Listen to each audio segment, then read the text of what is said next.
Hi everyone, I'm excited to interview Nicholas Hofmann, who is the International Sales Director for H.Moser Cie, and this is Vidya Prabhu. I'm the Managing Editor of GMT India, and we're very excited about this interaction happening in Bangalore. So, Nicholas, I'll start right. Firstly, I congratulate you for the most recent, the launches, including the Only Watch, collaboration with... Which you haven't seen yet. I haven't seen, but I've seen images. So, glimpses. Glimpses, yes. But the glimpses are, It's still a secret. Yes. So I think, will it be unveiled only in November? Or can we expect to see images? Maybe we can see something before. Maybe some. Okay, we look forward to that. So, that brings me to my first question actually. So the brand has been known for its quirky, design-forward style. So I'll start with that because I think that's essentially, captures the very rare part of H.Moser Cie. The fact that it's not only design-forward, but it's quirky. It even has a sense of humor about it. Often, or at least earlier, the earlier watches did. There was the Swiss Alp watch, which mimicked, the Apple Watch, and then there was the Swiss Mad Watch, which was, which had a case made of cheese, and actual cheese. So, and of course, then you have collaborations like the Only Watch collaboration, with MB&F, with the Streamliner Pandemonium, and then of course the Endeavour Centiseconds Genesis as well, which is also so unique and very rare, like the tagline of the brand is. So. How do you think the brand has continued to, stay this quirky, and do we see more of this in the future releases as well? So it's, I think it all comes down to trying to distinguish ourselves, to try to be different. You can have a very strong heritage, whether it's the historical background. Moser was established in 1828. You can have a full-fledged manufacturer, but it's not enough. You need to have, I would say, exciting products, and you need to maybe communicate them in a different way. And every brand has their own DNA, their own tone of voice, and we quite rapidly found the way that to be disruptive, to be provocative in some cases, but most importantly to surprise. I think we don't want to come up with a watch which everybody or the market will expect. You want to be that next surprise. So throughout where we were having the fumé colors or the concept dials with no logo, with all of that was something new. But I think if we want to remain like having that edge, then we can't remain in the comfort zone. I think it's always sometimes it works, sometimes it's very polarizing, but that's how you get talked about. That draws attention. And you're talking about the Genesis watch as well. It's a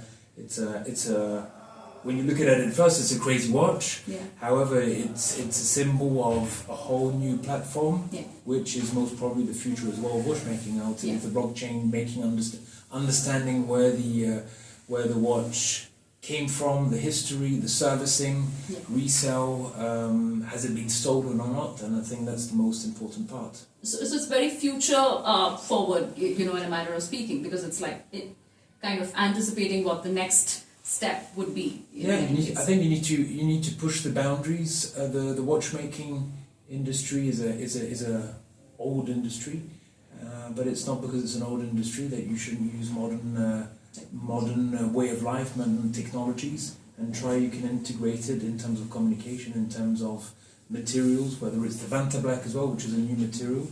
And I think at Moser, that's what we want to do is pushing those boundaries always further. This one's probably a tricky one, I'll leave it to you, but do you have a favorite among all the four lines? The Streamliner, or the Pioneer, the Heritage, and the Endeavour? These are the four, do you have a favorite, and which do you think is I don't know, quirkier? I don't know. No, You it's a difficult question to answer because we're a small team. I think you've got the Merle family, you've got Edouard, you've got his brother Bertrand, we've got the head of production. And we're a very, say that there's a strong team talking about the products and the product development. So at the end of the day, everybody kind of gives their input, and we all like the watches that we launch. And so it's kind of difficult to say, I prefer this one or I prefer that one, because then it depends on the days.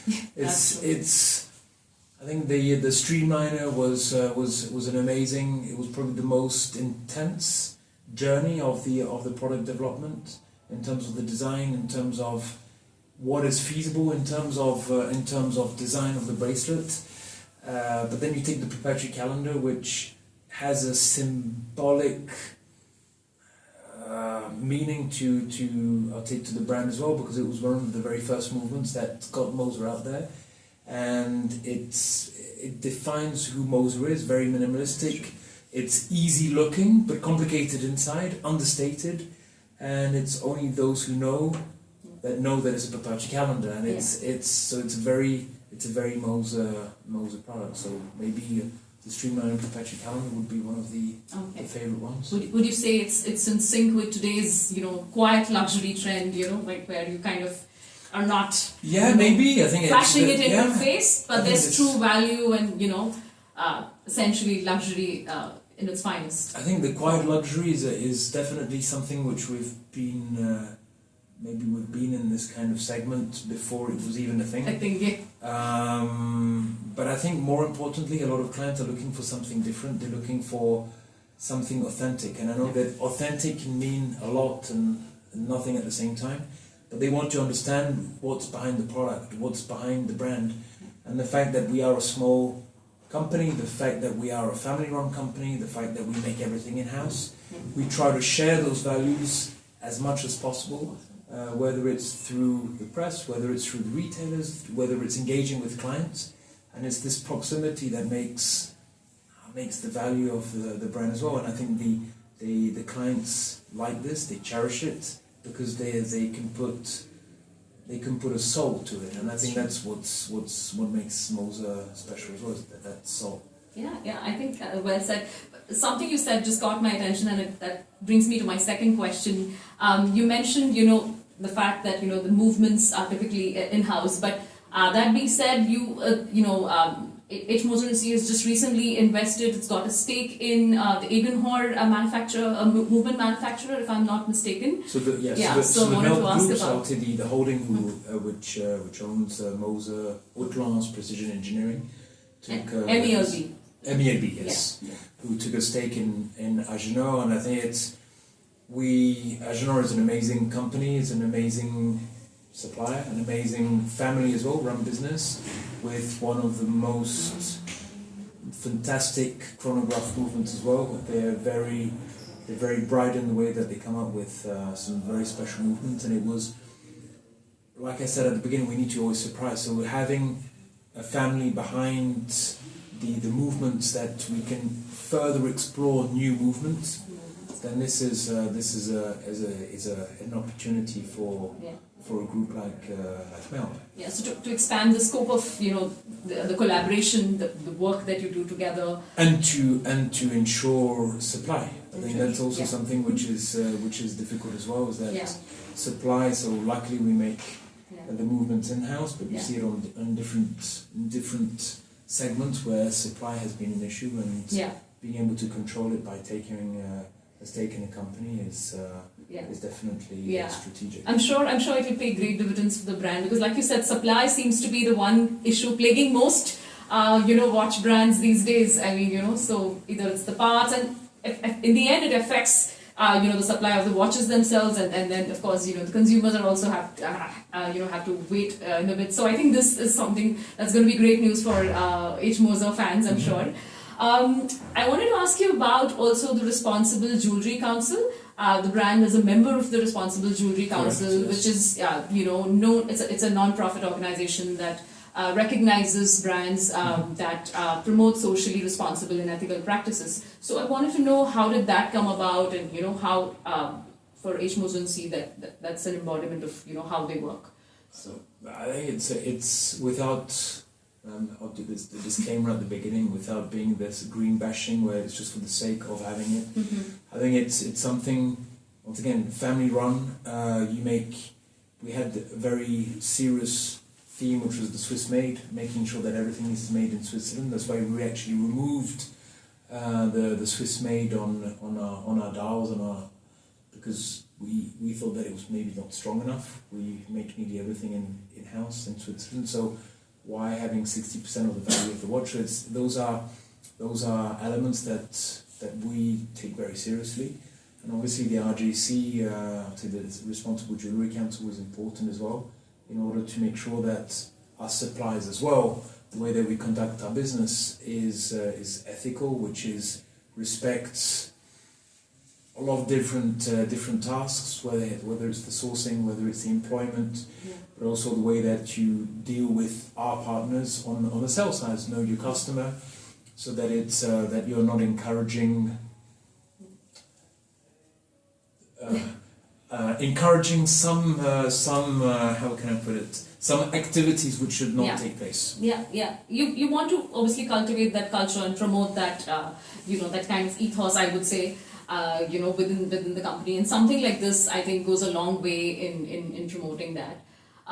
So that's, I think that happened in 2020. It was I would say we started the process in 19, where it was already we had the Moser Nature watch, which was a sustainable watch, and we decided to go more green as well.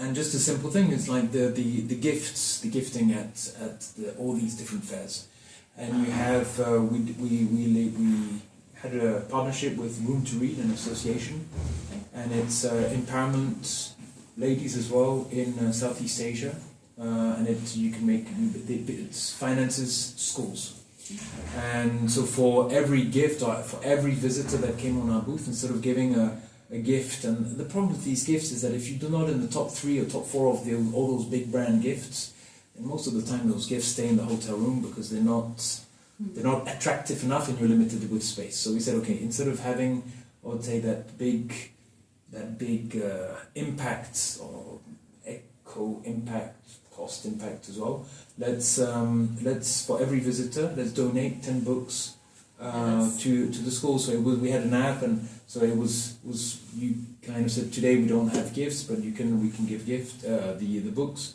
That's lovely. And now I can't remember how many books we had. We can check it afterwards, but maybe 10 or 15,000 books we were able to, because it was was it 10 books per person or something like this? Oh, okay. And so we managed, must have been in that around 10,000 books, and it was. This was in 2019. This was before the pandemic. Before the pandemic, so that was, and then it's a different way of gifting. It's gifted to those who need. Yeah, no, I think that's not just different for the heck of it. I think it just makes sense. Like you said, why bother just saturating the person with unnecessary things? You'd rather do something that makes a genuine difference. Exactly. So I think that's well said. Speaking of which, I wanted to ask about the Dubai and the Middle East, and about India from then on. Of course, the brand is participating at the Dubai Watch Week as well, and we look forward to seeing the launches. Hopefully, are we looking at any new launches there, or maybe okay, you don't want to say much, but at the same time, one of the co-founders, I think Burton Malan, has also moved to Dubai, or he's looking closely at the Middle East markets. He's been living in Dubai now for a while. So the Middle East is clearly, it's a great market, but do we see India catching up? Do we see do you see any similarities between the Middle East and Indian markets? There are, a lot of Indians as well in the Middle East. So I think the similarities is that it's a fast growing market. The advantage with the size of a country like India is that the potential growth is far bigger. Yeah.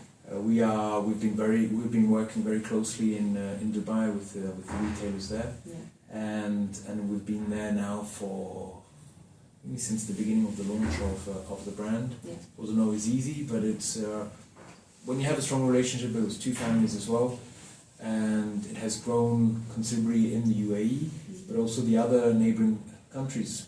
The Middle East is a relatively small zone, and the similarities with India is that you just need to be able to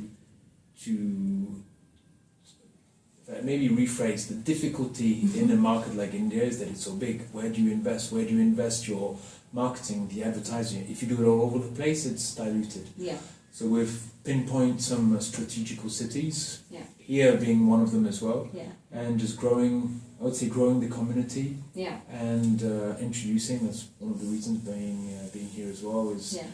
showing the watches, having dinners, meeting Yeah. the watch lovers and spreading the Moser gospel as well. And I think Yeah. it's, at the end of the day, whether it's the Middle East, whether it's India, or whether it's even the Far East, Europe or the US, Yeah. at the end of the day, everybody's a watch lover, and Yeah. we try to make those watch lovers love more Moser, Yeah. Moses, Yeah. and it's one big community. Yeah, yeah. So do we see? I mean, I know the brands, just opened a store last year in Hong Kong, but do we see something in the offing for India? Do we? And especially since like you said, there's so much potential, and a lot of international brands are coming to India. Including watch brands as well. So I wanted to, say if is it you probably I don't know if you want to share anything, No, but what do you think? I mean, can we see something? What is amazing is that maybe 3 years ago, it would have been unthinkable of having a boutique on Paddle Street in Hong Kong, a freestanding boutique. It's something which would have been we wouldn't have been able to imagine it. What we've seen in the last year, and especially there's been an acceleration even in this semester, where you have our strategic partners who are desperately seeing the need of opening up boutiques with independent brands like Moser. We've already seen a shift of moving from generic to Moserized environment, personalized space, whether it's wall units, corners, and now the boutiques. It would be it's just a logical step. I think it accelerated in the last 18 months. Yeah. But I think it would only make sense to have a boutique in this part of the world, on this specific market, simply to be able to invite clients in a Moser world, to understand the tone of voice, to understand the DNA, to understand the history, to understand the collections, and you've got to have a space where you can talk about that, and a Moser boutique is the best way. Yeah. So what you're saying is just stay tuned. Thank you so much, Nicholas, for your time. Thank you very much. Page on it, so I was. Yeah. Is that the one you're wearing? It is actually. It is. Yes. Can we zoom in on that? Thank you for watching. Thank you.